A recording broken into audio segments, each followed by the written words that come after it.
Good evening, YouTube. Needlebender785 Ohio with another video, and this one's going to be more of a discussion type. It's more of a technical video. It's going to be a discussion of circuits. We're going to go over in detail and do basically a deep dive on how this amplifier works. We're going to do like I said, a deep dive approach. Go in history of this project, where I got the schematic from, and kind of go from there.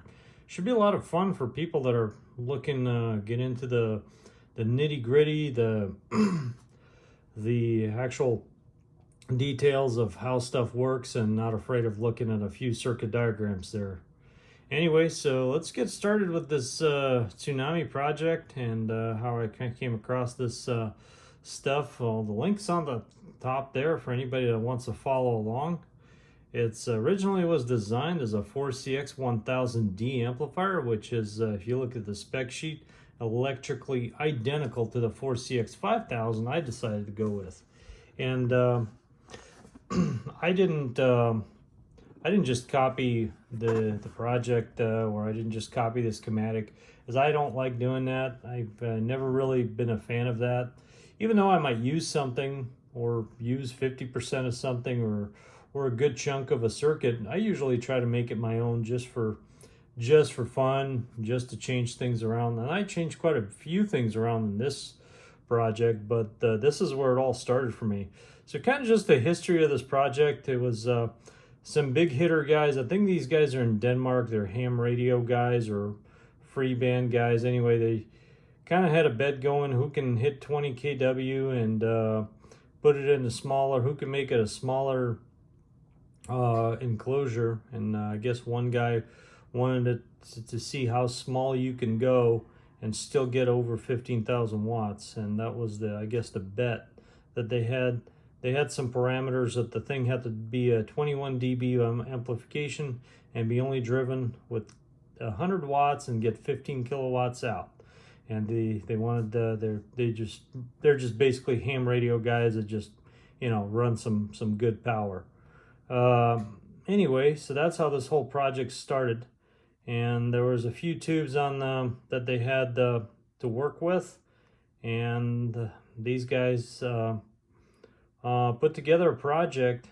And if you take a look at, we're not going to go in the whole history of it, but there's some pretty cool details and explanations about how they came up with the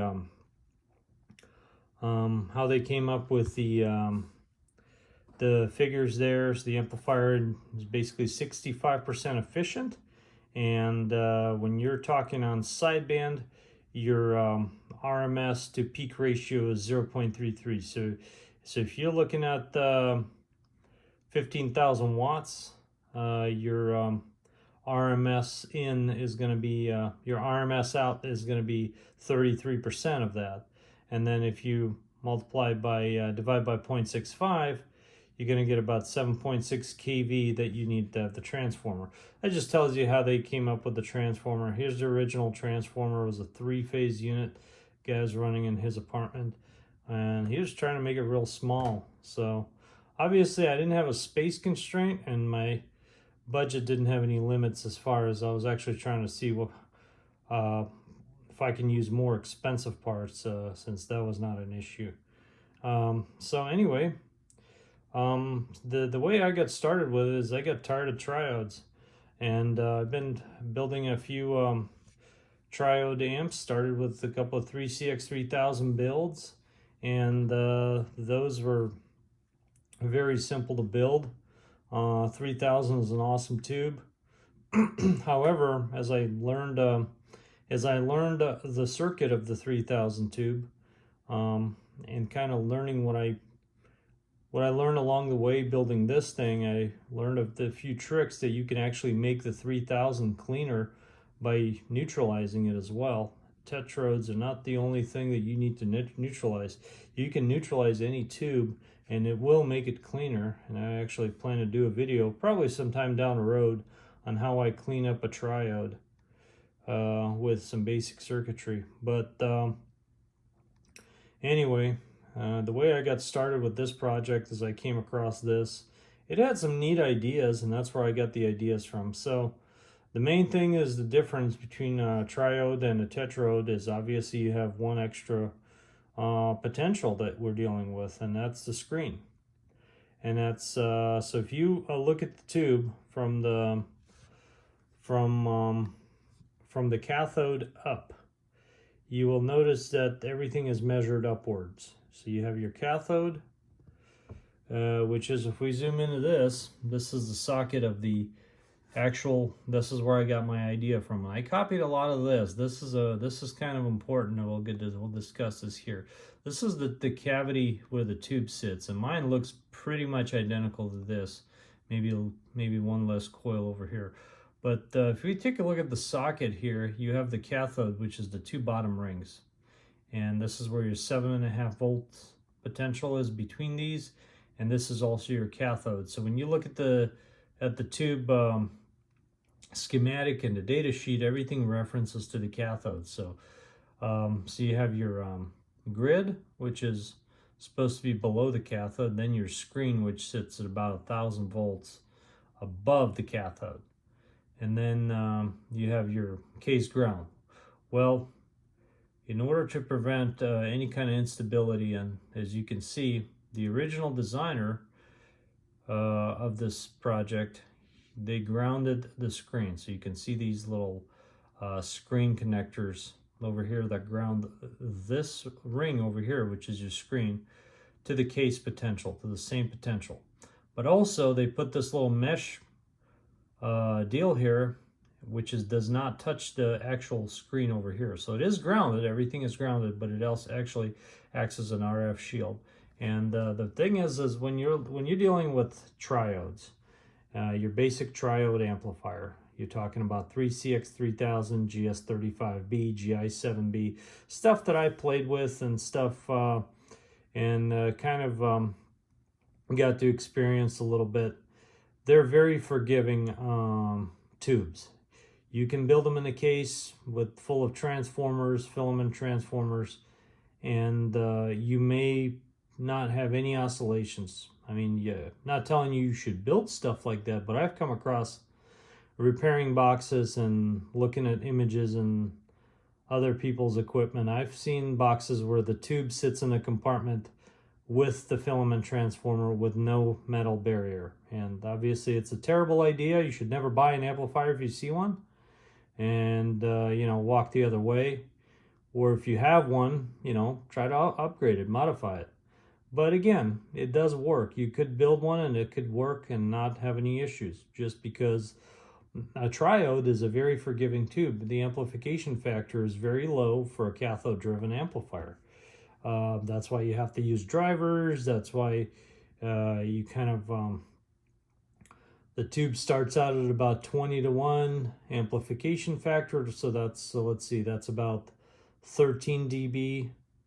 And then it peters out at about 10 dB. So when you reach 10 dB, you should not drive your tube anymore. So that's 10 times the amplification factor. And that's where pretty much the tube runs out of steam. So you're looking at if you would let, and there's some builders out there. There's quite a few builders out there that take these the tetrodes and pentodes, which are the next thing that we're going to talk about here. There are some builders out there that will run them in so-called strapped configuration. You'll come across that term if you've came across amplifiers, and what they'll do is they'll take the screen, they'll ground it, and they'll take the grid and they'll ground it, and then they'll apply a bias volt, a negative bias voltage on so basically a couple of diodes, I think 9 to 12 volts or something like that, and to the cathode for the B negative, and then it will run exactly like a triode. And you can do this with these tubes. There's really no negative effect to it other than you're just limiting your amplification factor to basically your triode. You're taking a tube and making it a triode, and the manufacturer did design it to do as such. But then what you need to do is you need to have some RF isolation on the cathodes, you'll need some filament chokes, and because you're going to be applying RF at that area. So nothing wrong with that design. However, it's you're taking a tube that you're basically taking a sports car and turning it into a minivan. That's what you're doing. You're taking a tube that can do a lot more and is designed to do a lot more, but because a lot of builders are either they're afraid to try something new, or lack the knowledge to experiment with such stuff, and they just decide to do it that way. And some people just do it because the customer wanted that. So there's nothing wrong with that, but the tube has so much more potential to be run in a different manner. And that's what we're here to talk about. Well, anyway, so this is how I get started with this project. Anyway, you're looking at 21 dB of amplification. That's what this circuit talks about. So you have your grid, which is an extremely high impedance device. And there are some guys out there that have experimented, and I'm not recommending to go that route. But again, if you want to experiment with stuff, it's up to you. It's your tube, and you can run it as such. There's some cheaper tubes out there if you want to play around with tetrodes. But if you decide not to have a swamping resistor, the tube is the grid is about, I think, the 1000 to 3K impedance, and it's very high impedance, so it can be really tricky to match something like that, because it's just going to be it's not going to be a perfect match, and it'll change with temperature and stuff like that. So that's why the approach is to have a swamping resistor, and it doesn't have to be a 450 ohm swamping resistor, but for when we talked about numbers here, to be able to drive this with 100 watts and stay within AB1 class of operation, simple math and the couple of diagrams will tell you that that 9-to-1 is going to work great. You could have used 4-to-1, but you're going to be generating more heat and require higher drive. So because you're going to have to apply a little bit more power, and you're going to have to have bigger and higher dissipating resistors because of that. Anyway, so here's the original RF cavity here. The tube sits in this enclosure. It actually sits against the other two walls, and here's your feed. Here's the blocking capacitor. DC filtering capacitor is just a capacitor that goes to ground that prevents any RF from escaping through here. Then you have your plate choke, and then it goes to the plate there. Anyway, let's take a look at some other stuff from this project. So it talks about a 2 picofarad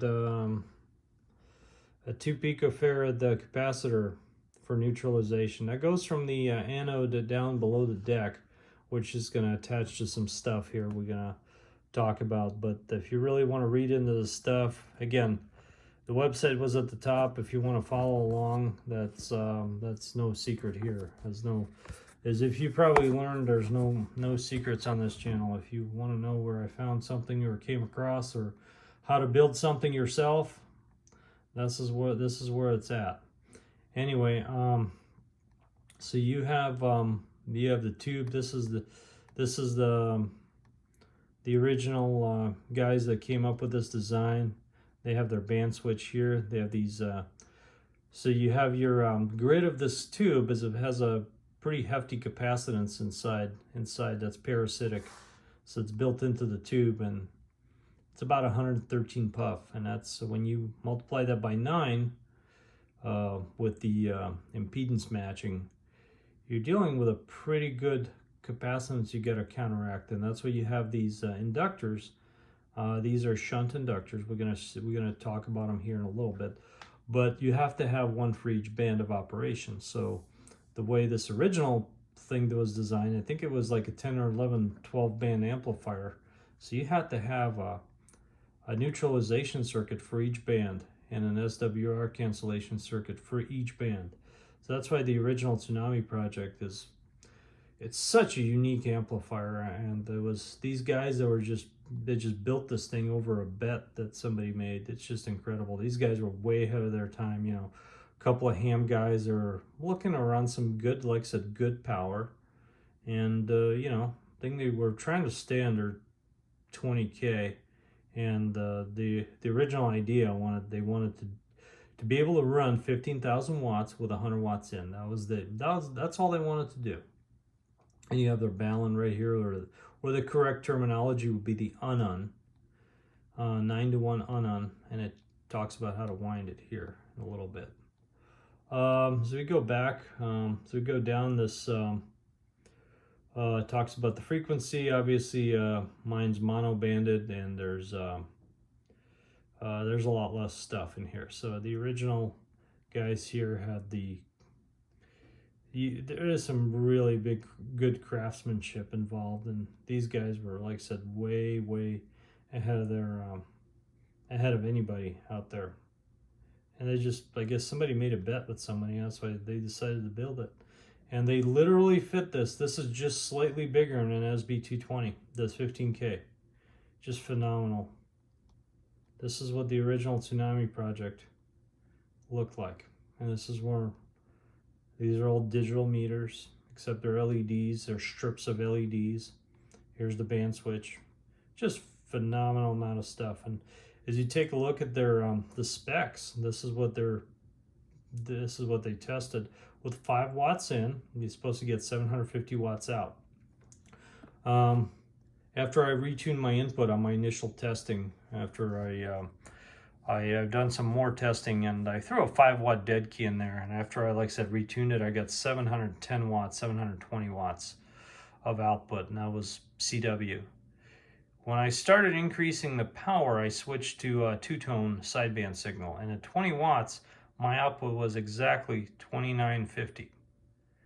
And I kind of stopped there. I did not go past that because I had that garbage relay that needed to be replaced. So I was right on track, and I was really excited that my performance numbers were, in some cases they were within 5%, in some cases they were within exactly 2 spec of this circuit. It talks about the SWR you're supposed to have, and obviously this is not ideal. Mine is completely flat because like I said, there's no band switching here, so you can really dial it in. Neutralization was good, and intermodulation distortion talks about what we had, well into the 30s. Talks about how to tune this thing. This guy was running an ICOM 70, I guess 7400. I think he meant 7300. Anyway, this is how the original Tsunami Project looked like. But anyway, now we're going to talk a little bit more about the actual schematics. And the schematics are pretty interesting here. So here's the schematic of the original Tsunami Project. This is where I got most of my ideas from. But if you really simplify this and you kind of break it down in sections, it's a very simple diagram. Kind of made me laugh that the guy's using a RG58U input cable, which is a piece of garbage coax, which obviously we're not going to use. Here's your 4 conductor 5-turn on a 240-61. 240-61 works as a good core if you're going to do a broadband, but it does perform. When I built one on like several different cores, and I ran my Nano VNA on it, and this one performed well from like 3 megahertz to 14. It was phenomenal. And then it kind of started, the SWR started going up, which I could have compensated by that, but then I tested a 240-2 core, number 2 core, the red core, and that the performance was the best around the 28 megahertz. So I decided to go with that one. And so I didn't copy this. The resistors were exactly like this, two 200s and a 50 down to ground. So as you can see, very simple circuit so far. So you have your on, you have your impedance now 450 ohms. You have your DC blocking capacitors, and you go into the grid. This is where your bias comes in through. And this choke, you can't just use like 4 turns through a 43 core. This has to be like a big core, because the impedance, you got to think, the impedance here is really high. So you have to have a lot of turns here. So I used a big, like I think mine is 0.5 millihenries. Mine is not as big as this, because this is, like I said, designed for 160 meters, I think, on the lowest frequency of operation. So this is 3.3 millihenries. Mine is like 0.5 millihenries. And this goes to your grid supply, which we'll talk about. Now this is the thing that scares a lot of people initially when they look at it, because this is your band switching / neutralization circuit. But we only need to be concerned with one set here. So this is a set for each band, as you can see, each band here. So we have one capacitor, so the 330 that we talked about, 330 to ground, that's in series with this 2-puff capacitor that I mentioned before it goes to the anode. This has to be a very high voltage cap, probably some amount of capacitors in series. I have 3 capacitors. I have like 3 5 picofarad capacitors that are like 6 kV or 10 kV or something like that, but I have 3 of them, so they give me a good protection from this anode, because that's where your HV, high voltage, is. And then you're taking that down to like a 500 volt, maybe 1000 volt, 330 puff capacitor down to the case ground. And then you have so just disregard all this. So you have another capacitor, basically, that's in parallel with this. That's variable. That should be like a 0 to 100 variable capacitor. And then from this point on, you have one inductor that goes up to your grid. So you basically have 1, 2, 3, 4 parts. So if you have this already installed, you have 1, 2, 3 parts. That's your entire tuning / neutralization circuit. You control your neutralization with this, and get your SWRs down with this. And it's kind of initially you're kind of trying to balance 4 different things, because if you change this to get better neutralization, your SWR gets out of whack and you have to make an adjustment. So it's like kind of like flying a helicopter. You know, you make an adjustment here, you have to make an adjustment here, and sometimes you have to make I actually put an Arco right here. That's just to kind of compensate for my balun. Most baluns will always need some sort of capacitance, because you have all this inductor in here. And I also put an Arco here, and I can get my SWR to absolutely flat, but sometimes it requires me to tune this a little bit and make a adjustment on this. But once I get it tuned out, the neutralization is flat. If you want to go up and down the band, if you want to go more than like 30 channels on the same band, you don't have to touch anything. But if you're going like from channel 40 to channel 1, you will have to make a small adjustment on this inductor. And again, very simple stuff. Then you have your blockers, which block DC from AC, and you have your voltage that's applied to your grid. So this is where your cutoff voltage is. And again, this is in reference to ground, which is if you subtract 1000 volts, which is your here, so your ground, your cathode sits 980 volts. We're going to call it 1000 because mine runs at 1000 below ground, which is as you can see, your screen is grounded. So your cathode is 1,000 volts below ground, and this is also measured in reference to ground. So if you measure this in reference to the cathode, you're looking at 420 volts on the grid, and only 225 volts to 250 volts. I find that 245 is the best voltage gives me the best bias current. So that covers the input, and that covers the whole input network. We just covered this whole area right here. Then you have your filament, which is 7.5 volts at 75 amps. And it's also your cathode. You have to have a bunch of capacitors, as we talked about there. And between ground, and that just to make sure there's no kind of oscillation. No oscillation can take place here in reference to your ground. This is probably the most important part of this circuit to prevent any kind of instability. And so far, that's worked. The low power testing I've done worked phenomenal. There was no issues there. Now you have your cathode here. This is kind of important. We'll take a little pause and discuss this.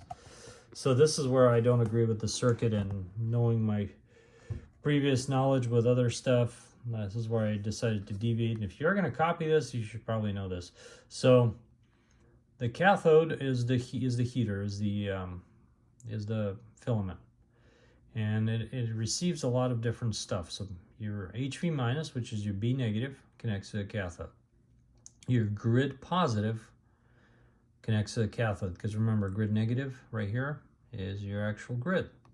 Your screen negative connects to the cathode, and remember, screen positive right here, UG2 is your screen, upper grid 2 is your ground. So when we're connecting all this stuff over here, it just says to connect it to one lead, which will work. And I don't know the long-term effects, but also there's some. So if you have a filament transformer that has a center tap, which would be a center, anytime you're ordering a transformer for filament, you should have a center tap. We're going to feed all of this, just like your 3cx5000, when we feed our B negative through the center tab, we should feed all of this through the center tab. You're killing two birds with one stone. You're basically preventing any kind of nichrome wire migration by, it would be very minimal, but you know, there's some articles about it. But the main thing you're really getting rid of by not doing this right here is you're getting rid of the 60 hertz hum that can present itself if you're on AM and some carrier operation. When you're feeding it this way, there's some 60 hertz hum that can be present from the filament transformer.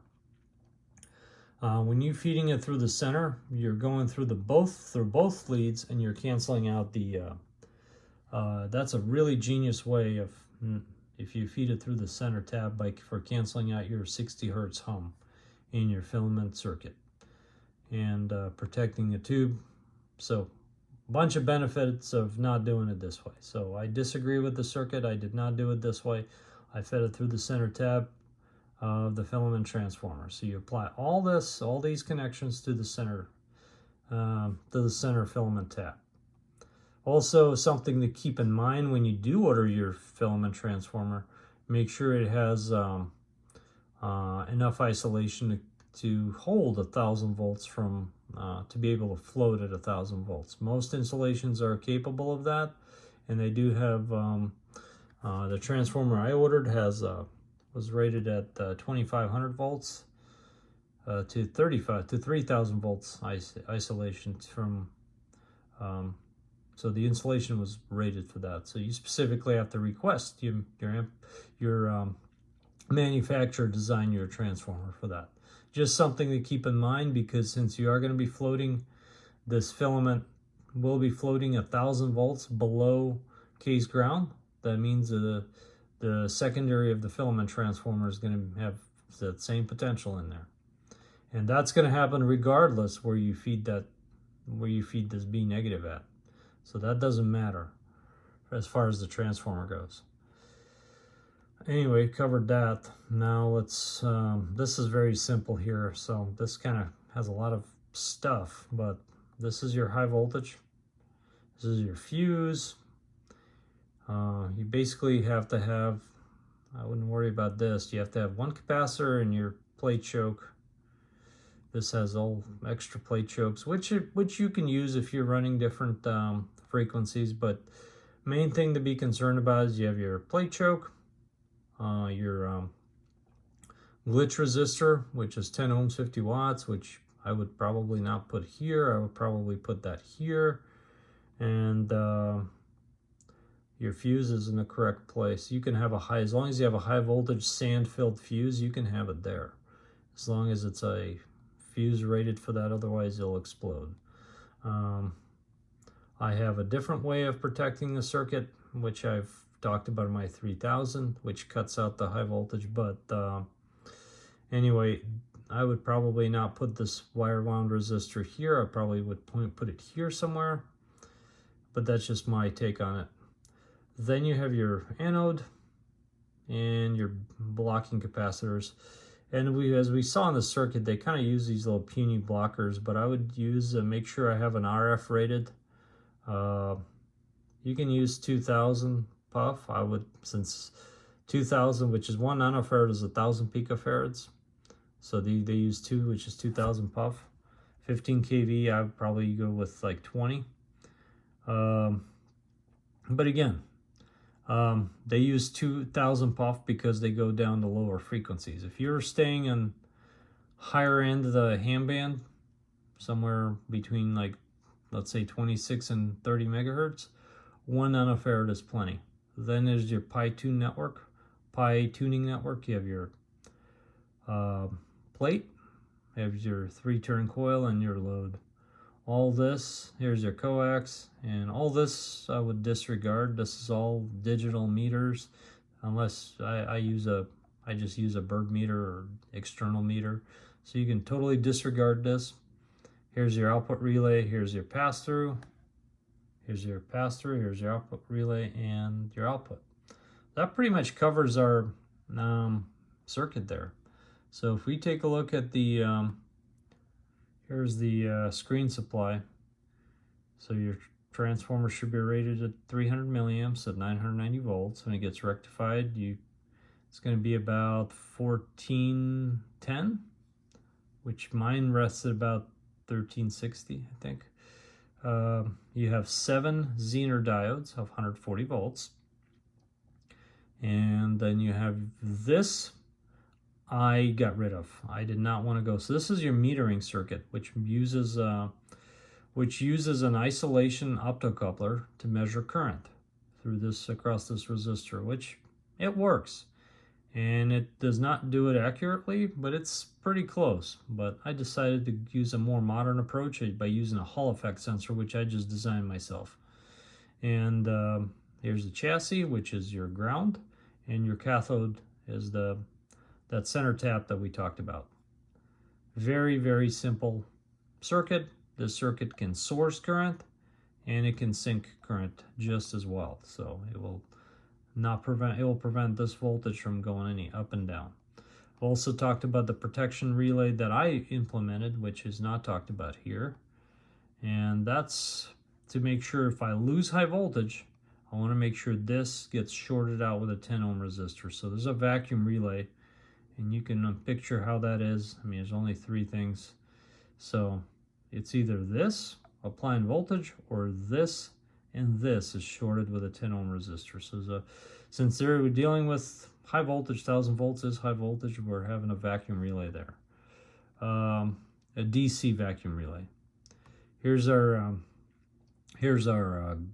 grid supply, which is a little bit more complicated. The reason it's more complicated, there's a potentiometer that allows you to adjust the voltage right here between 225 and 265. And that's to set your idle current, set your bias current. When this relay is unkeyed, it rests at about 418 volts. And again, if you notice, there's the same circuit right here. So you can disregard this entire circuit right here, just totally disregard it. And if you don't want a grid meter, you can just delete this whole thing right here. And if you want a grid meter, here's the path that the current takes. If you want to put a a Hall effect sensor, and an op amp. I think I've talked about that circuit before. Very simple Hall effect sensor and an op amp. I would not recommend ACS 712 because the lowest one that one has is 5 amps. There's one that's like 30 bucks on Mauser. Part number is super long. I think I talked about it, but if not, I can put a link down or something like that. But you do need to amplify it, so I used a non-inverting op amp configuration. Super simple. I think with a variable gain, so you can set it really precisely. Both of these circuits can sink and source current, so you got to be aware of that. You're going to be measuring current in both directions. So this has to be able to measure current in both directions, because both the grid and the screen can either apply current or it can take away current. And that's what this circuit's all about. Anyway, so that's all she wrote. As far as this is really not that complicated of a design.